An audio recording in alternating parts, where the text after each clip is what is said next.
بسم الله الرحمن الرحيم نحمده ونصلي ونسلم على رسوله الكريم أما بعد عن أبي هريرة رضي الله تعالى عنه قال قال رسول الله صلى الله عليه وسلم يدخل فقراء المسلمين الجنة قبل الأغنياء بنصف يوم وهو 500 عام أو كما قال عليه الصلاة والسلام۔ سیدنا ابو ہریرہ رضی اللہ تعالی عنہ سے مروی ہے کہ رسول اللہ صلی اللہ علیہ وسلم نے یہ ارشاد فرمایا کہ نادار مسلمان جنت میں پہنچ جائیں گے مالدار مسلمانوں سے پہلے آدھا دن، اور آدھا دن 500 سال کے برابر ہے۔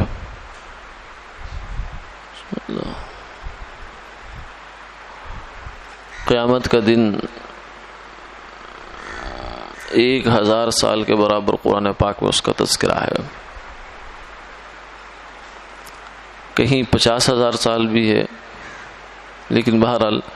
1000 سال تو ہے۔ یہ مختلف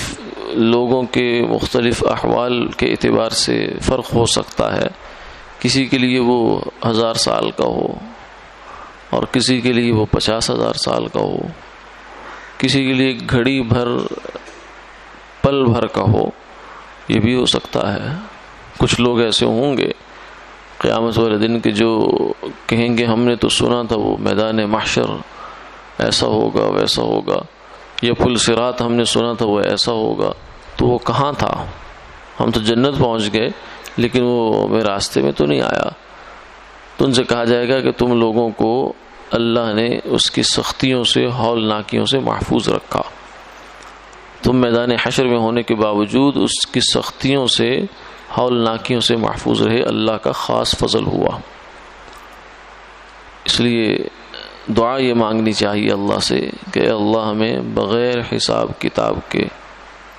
حشر نشر کی سختیوں سے گزارے بغیر اللہ جنت میں داخل فرما۔ آج کی حدیث میں آپ صلی اللہ علیہ وسلم نے اپنی امت کے نادار لوگوں کو تسلی دی ہے، اور یہ جھوٹی تسلی نہیں ہے، نعوذ باللہ من ذالک، بلکہ یہ حقیقت ہے، کیونکہ یہ اس زبان سے نکلی ہوئی بات ہے کہ جہاں سے سچ کے سوا کچھ نہیں نکلتا۔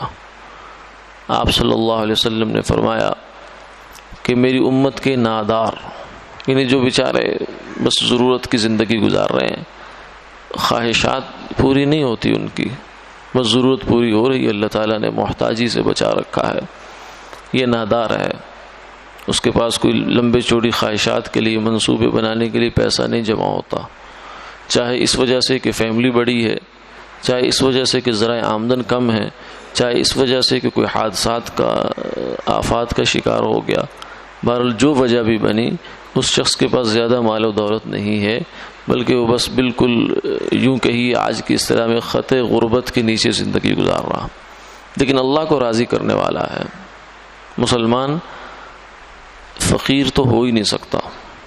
کیونکہ یہ اس کے پاس ایمان کی دولت اتنی بڑی دولت ہے کہ جس سے کوئی دولت مقابلہ نہیں کر سکتی۔ لیکن بہرحال دنیا کے اعتبار سے اگر اس کے پاس مال و دولت نہیں ہے تو فقیر کہا جاتا ہے اس کو۔ فرمایا کہ یہ مسلمان جو فقیر تھا لیکن نیک عمل کرنے والا تھا، اور دوسری جانب ایک مسلمان جو امیر ہے اور نیک عمل کرنے والا ہے، یعنی عمل کے اعتبار سے دونوں برابر ہیں، عمل میں کمی بیشی نہیں ہے۔ اب قیامت والے دن جب پہنچیں گے تو امیر کو اپنے مالداری کا حساب دینا پڑے گا، جبکہ فقیر جو ہے اس کے پاس حساب نہیں ہے، وہ تو سبک دوش ہے، بوجھل نہیں ہے، بلکہ وہ بہت آسانی کے ساتھ بغیر حساب کتاب کے جنت میں داخل ہوگا، اور اس حساب کتاب میں عمومی طور سے 500 سال کا فاصلہ لگ جائے گا۔